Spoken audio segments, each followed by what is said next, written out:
Honestly, the first couple of days of April for us have been a little bit crazy, and March budget closeout didn't go the way that I planned for it to do. We didn't do terrible. Honestly, I'm just being really hard on myself because it wasn't perfect, and I need to get over that perfectionism. But I'm hoping that our April budget goes way better. So this first week closeout, we're going to see how we did, even though we've had a super busy week. So let's jump in. Hi, I'm Megan with Bethel Budgets. I'm here because it's more than just math. At some point, you've probably built a budget. You've laid out your income, you've laid out your expenses, and thought it's simple math. I'll just stick to what's on the paper. But then life happened and your budget didn't work out. The reason? Because it's more than just math. That's where I come in. Let's figure this out together. Don't give up. You've got this. Welcome to April's first paycheck closeout video. We are going to close out our first paycheck today. So this is what happens after we do our whole monthly budget, and we've got our monthly budget down to a zero-based budget. Then we do our weekly spending plan. So we're allocating all of those paychecks and all of the bills that come out of them so that we have a weekly spending plan.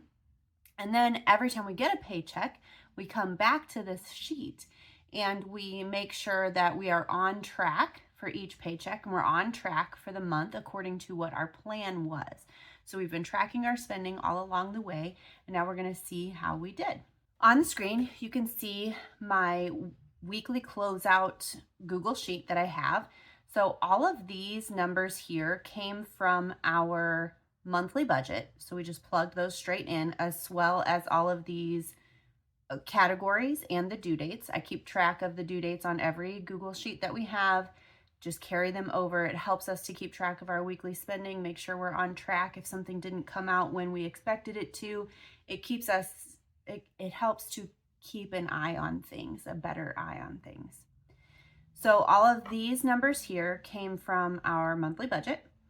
All of these light purple numbers came from our weekly spending plan, and you can go watch my April monthly budget video, and you can go watch my April weekly spending plan video to see all about where those numbers are coming from. I just copied and pasted them directly into this weekly closeout spreadsheet. So now what we're going to do today is we're going to plug in our actual spending into these medium purple columns. And what this is going to do here is going to give us our remaining total as we go. And these dark purple are going to show the difference. Are we over budget? And it'll be red, or are we under budget? And it'll be green. And then at the bottom, we'll see if we have rollover money and what that looks like for the month. On the screen also, over here on the right, you can see I have my every dollar open. This is where we're going to be getting the numbers to plug into our weekly closeout spreadsheet over here. So Every Dollar is our budgeting app that we use. This is the app that I prefer because it not only tracks our spending every time we swipe our card, it shows our transaction. It's connected to our bank and our credit card. Our transactions show up and we can put them in the correct category. If we were at the grocery store, it goes into groceries. If we were dining out, I can tell it whether it was family dining out, date night dining out, and I can put it in the correct category. So it really helps me to track my spending. The reason that I like Every Dollar over some other budgeting software that's out there is because this one focuses on giving every dollar a plan, and every dollar has a job, and hence the name Every Dollar. It really truly helps you to come up with a plan beforehand. Some of the other software out there and some of the apps that are really heavily advertised right now are just telling you where your money's gone. And what I want you doing is to tell your money where to go and then track it to make sure it's doing what you're telling it to do in the first place. I don't want you looking at it after the fact and trying to fix it after the fact. You need to be ahead of the game here. So Every Dollar is really the best software for that. It helps you to stay ahead of the game, have a plan ahead of time, track that you are on pace for that plan. Okay, so up here at the top, we have our planned income. This is what I planned to earn this paycheck. On the April 1st, I was planning to earn $2,100. If you've been following my channel, you'll see that this is a new level of income for us. It's kind of been throwing us for a loop a little bit. I calculated what I needed to contribute to fully fund my HSA for this year, and that was supposed to start in March. However, I missed the deadline for that contribution to be made, and so now I was hoping that would start in April, and for some reason it didn't. I already emailed my HR department, but I haven't heard back yet. So I actually got paid. I got paid on the 1st, as expected, but I got paid my full salary minus some of my other contributions, but I got paid $2,448. So while that looks like extra income, it's not really, because some of the things that we are going to be paying for later in the month, I was hoping to pay out of my HSA and not out of my regular bank account. So it does throw us off, and it was problematic last month. If you watched my March monthly closeout, you would see that in the medical and health category, we ended up spending $250 that we wanted to put from our HSA, and we planned to take out of our HSA, but it ended up coming out, and it was just a mess for us. So we're dealing with that. Now for tithe, let's scroll down and see. We did not do our tithe at church this weekend. This is me asking my husband, did you tithe? Because I didn't tithe. What happened? Neither one of us remembered to tithe. So I'm putting 0 there, and I'm writing it down that we need to make sure that we do that tithe this week so that we can get that taken care of. I'm writing it down right now. Mystery solved. When editing the video, I realized that we didn't even have church between the 1st and the 4th when I was doing this closeout. So I'm not behind after all. I just haven't been to church. So actually another thing is when we tithe, it'll be the 10% off of the actual and not 10% off of what we planned.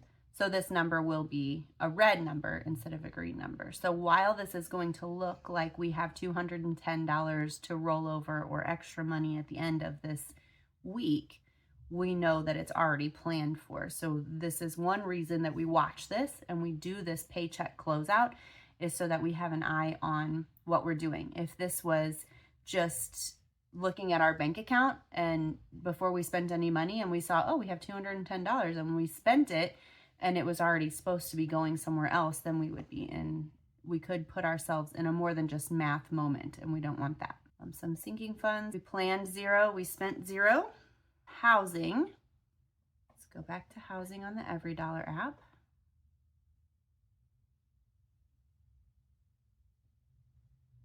Okay, I'm going to plug these numbers in and I will be right back with you.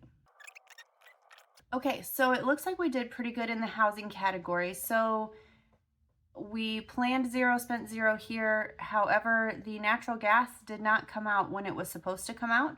So this is something I need to look up. Sometimes when the due dates fall on the weekend or there's a holiday, it just pushes it back. And my 2 first of the month paychecks are close together. So one is on the 1st and one is on the 4th. They tend to bleed over. So that's another $65 that looks like it's gonna roll over. It looks like it's extra money, but it's not. And because I'm doing this paycheck closeout, I can see that it's not extra money. If I was a person that was just looking at my bank account to see how much money I had before I spent it, I'd be spending my bill money, and that's not good. Okay, food category. Let's scroll down to food. I'll plug these numbers in and be right back with you. Okay, so for the food category, we planned to spend about $29 in groceries. So this was just kind of arbitrary numbers here. I had $58 that I was trying to divide evenly. So I gave half of it to groceries and I gave half of it to family dining out. Looks like I should have just given it all to family dining out. So we spent $43 in family dining out, and we spent $3.23 in fellowship.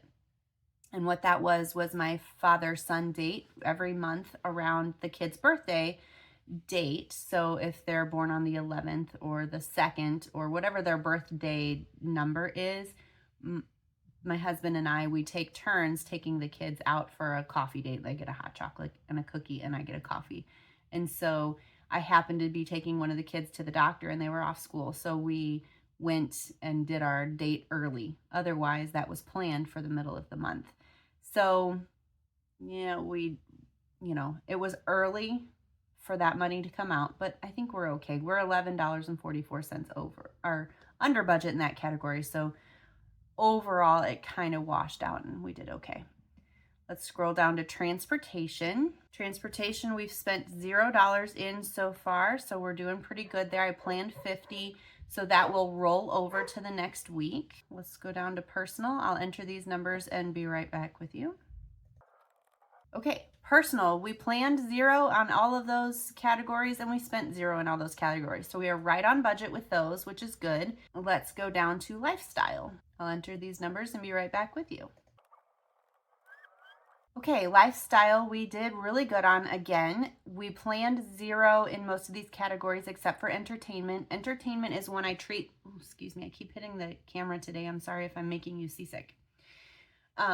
Entertainment is one that I plan like an envelope. So it's a multi due date category. So there's like 4 or 5 due dates in here, and so they come out all throughout the month. So the first one happens to be on the 2nd of the month. So I put all $71 in the first of the month and I just let it roll over and treat it like an envelope. So the first one was $6.99. I can't remember which subscription that is. I can look it up, but it is that's fine. That'll $64.01 will roll over for the next subscription that'll come out of the next paycheck. And that worked out just fine. Mosquito Squad, we did get a quote from them, so we're going to do some research on, we're going to price shop around for our mosquito treatments this year. So my husband's on that. No worries there.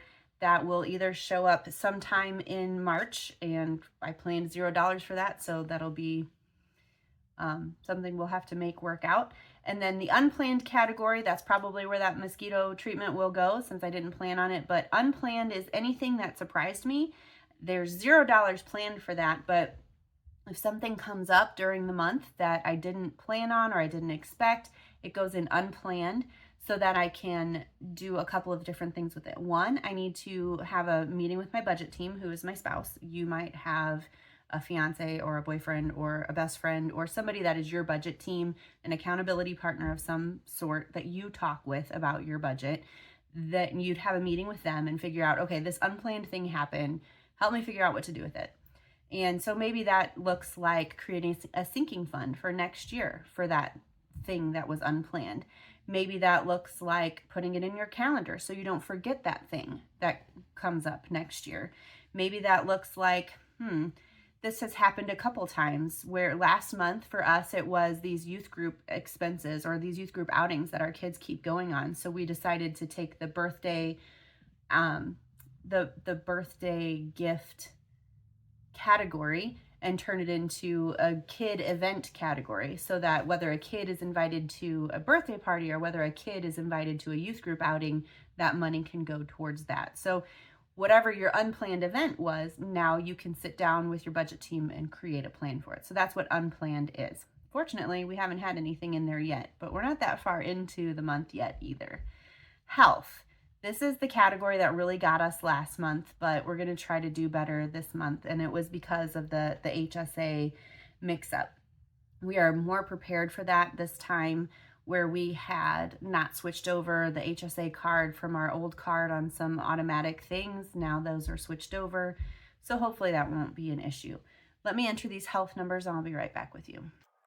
Okay, well, this is turning out to be the most simple paycheck closeout that I've done. We have not spent hardly any money yet in April. So we planned $0 in all of these categories and have spent $0 in all of these categories for our health and wellness fund. So that works out perfectly because that's the one that got us last month. Moving down to debt. Okay, so the mortgage did come out, $1,496.98. And then this is the phone, and that will come out next time. So that was 0. We're right on budget. Well, I mean, we saved 2 cents. One day I'll actually remember to put in the exact amount that's withdrawn, or change that exact amount that's withdrawn to a nice round number, but I haven't remembered to do that yet. That's pretty low on my priority list. Okay, insurance we don't do anything with because that's all sinking funds for us. The what else category, I need to change the due dates here. I don't think I did that yet. The second Saturday of the month is when I give my kids their income, and the second Saturday of April is the 13th. Okay, so spouse spending, my husband sent $0. It's not the second Saturday of the month, so my kids haven't gotten their income yet, and I haven't spent any of my money yet. Transfers, we did 89.27. Okay, let me explain some of these categories. The kid income, which I've explained in some of my other videos, but real quick, when you turn 10 and you live at our house, you get an extra chore, but you also get an income, and you get $10 a month when you turn 10, and you get a Chromebook, and on that Chromebook is a spreadsheet, and you get to sit down every month, and with your $10, you get to budget with mom. So you get to give and save and spend, and you're creating sinking funds, and your first job is to build up enough of an emergency fund that you can pay for a new Chromebook if you break it. So they start learning that at 10 years old. Every year they get a raise, and they can do pay chores to earn extra money. So they're saving for all kinds of things: phones, cars, Pokemon cards, all kinds of things. It's been a really great system for them. They've learned a lot, and they've actually, like when my 13-year-old smashed his phone, he was really grateful to have that emergency fund so that he could pay to get his phone fixed. And it's been a really great thing for us. Now the transfers fund, so this 89.27 in the transfers fund, this is money that is coming out of my sinking funds. So this was my husband's birthday. My husband's birthday is in April, and this $89 was for his birthday gifts. Or actually, this might have been Easter. So I don't know. It's either Easter or birthday, but those are sinking funds that I have. So I save up all year long for my husband's birthday, and I save up all year long for Easter. And as I put money in, that goes into my lump sum sinking funds. As I use that money, I track that on my sinking fund spreadsheet, but I'm taking it out and I put those transactions under transfers. And then at the end of the month, when I'm doing all of my transfers and I'm balancing out my monthly budget closeout, that's how I keep track of what's going in and what's coming out. And that's how I'm tracking that. So that's what that is. So at the end of this week, this paycheck week, I have $659.20 that's going to roll over. Now we know that is not extra money. I'm not going to go spend any of that because it's all assigned somewhere. That is, part of that's the entertainment. That is all going to get paid out. That's coming out. It's just different due days throughout the month. And also gas. I haven't filled up my car. Actually, I did it like on the 31st of the month in March. So maybe we'll be under in gas for the month, and I'll be able to transfer that to savings. That'd be nice. Groceries, it looks like we have $29 extra in groceries, which would also be nice, but the past couple of months we've been going over in our grocery category. So I'm not going to spend that $29. I'm going to save it and see if we need it for the groceries for the remaining part of the month. Also, that gas bill, I know that's coming out. It's not like I get free money for my gas bill. And then tithe, we'll take care of that as soon as we get off of this video. My husband and I, when we sit and have our State of the Family meeting, we usually do that on Sundays. I'm filming on a Saturday. We talk about all things family. We talk about how is our marriage going. We talk about how are the kids doing. We talk about how's the calendar. So we look at the calendar for the week. We talk about the meals, who's cooking and when, who's going grocery shopping, and we talk about the budget. How are we doing in each category? What sinking funds do we need to worry about? What categories do we need to change? And groceries right now is one that we're talking a lot about. So we're thinking about, do we need to up our grocery fund? And actually, I was watching a video by somebody today about how everybody's struggling in their grocery category. And so that made me feel a little bit better. But that is one that we're watching right now. So we will talk about all of these things in our State of the Family tomorrow and come up with a plan for anything that we need to come up with a plan for. So none of this extra $659 is actually extra money. It's going to roll over. Those bills will come out. And that's what that's there for. I hope that you're doing something similar, if not as detailed as this. I hope that you're looking at your budget every single week. I hope that you're tracking your spending every single day so you have an eye on what your plan was and are you tracking on plan? Are you doing what you're supposed to be doing to stay on target for that plan? And what do you need to do differently to be staying on target? So, and who are you talking about this with? So let me know in the comments, actually, who's on your budget team and how are you tracking and what kind of conversations are you having? So let me know who you've got in your corner for your budgets. I hope this was helpful and I hope you're doing your budget. Don't give up. You've got this.